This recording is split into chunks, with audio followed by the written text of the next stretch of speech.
আসসালামু আলাইকুম আরহামতুল্লাহি ওয়া বারাকাতুহু। আজকে খুবই গুরুত্বপূর্ণ একটা কোরআনের আয়াত আপনাদের সম্মুখে তুলে ধরব। আমরা যে সালাত আদায় করি সেই সালাত আল্লাহর মনোনীত সালাত নয়। আমরা যে জাকাত দিই সেই জাকাতও আল্লাহর মনোনীত জাকাত নয়। কেন বললাম? আমরা সালাতকে নামাজ বানিয়েছি, এই রুকু সিজদার মাধ্যমে 5 বেলা মসজিদে গিয়ে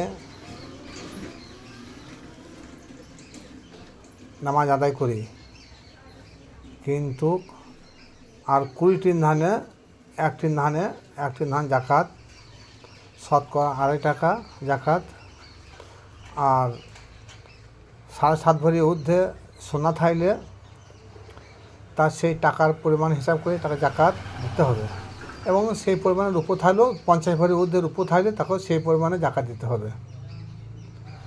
কিন্তু আল্লাহ পাক রব্বুল আলামিন দেখুন এই সালাত আর জাকাত সম্বন্ধে কী বলেছেন। সূরা মরিয়ম আয়াত নম্বর 31, ওয়াজআলানি মুবারাকান আইনামা কুনতু ওয়া আউসানি বিসসালাতি ওয়া যাকাতি মা দুমতুম হাইয়া। ঈসা আলাইহিস সালাম বলছেন, আমাকে আমার রব আমাকে বরকতময় করেছে এবং আমাকে যতদিন হায়াতে জিন্দেগি বেঁচে থাকতে হবে, যতদিন আমি হায়াতে জিন্দেগিতে বেঁচে থাকবো ততদিন আমাকে নির্দেশ দেওয়া হয়েছে সালাত ও জাকাত কায়েম করার জন্য। তাই 3 দিনকার শিশু বাচ্চা সেই কথাটা বলছে। তাই 3 দিনকার শিশু বাচ্চা কীভাবে রুকু, কীভাবে সিজদা দিতে পারে,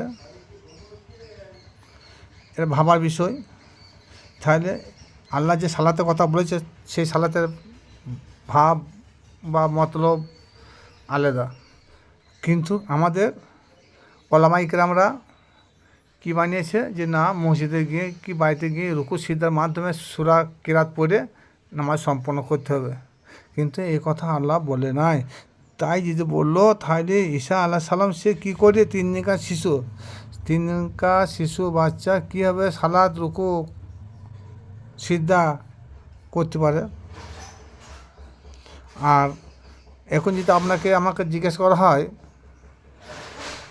যে বলুন তো ঈসা আলাইহিস সালাম কোথায় আছেন, তিনি জীবিত না মৃত্যু, তা অভিজ্ঞ লোকরা যারা জানে তারা বলবে যে না, ঈসা আলাইহিস সালাম মৃত্যু নয়, জীবিত, 4th আসমানে আছেন।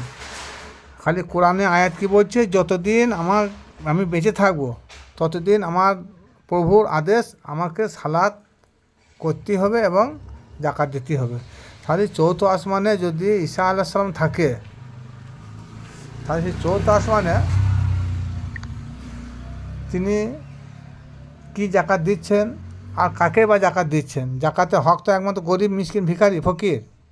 তাহলে সেই 4th আসমানে কে গরিব আছে, কে ভিখারি আছে, কাকে জাকাত দিচ্ছে, আর তার মাল সম্পদ বা কী আছে যে জাকাত দেবে, এগুলো ভাবার বিষয়, গবেষণার বিষয়।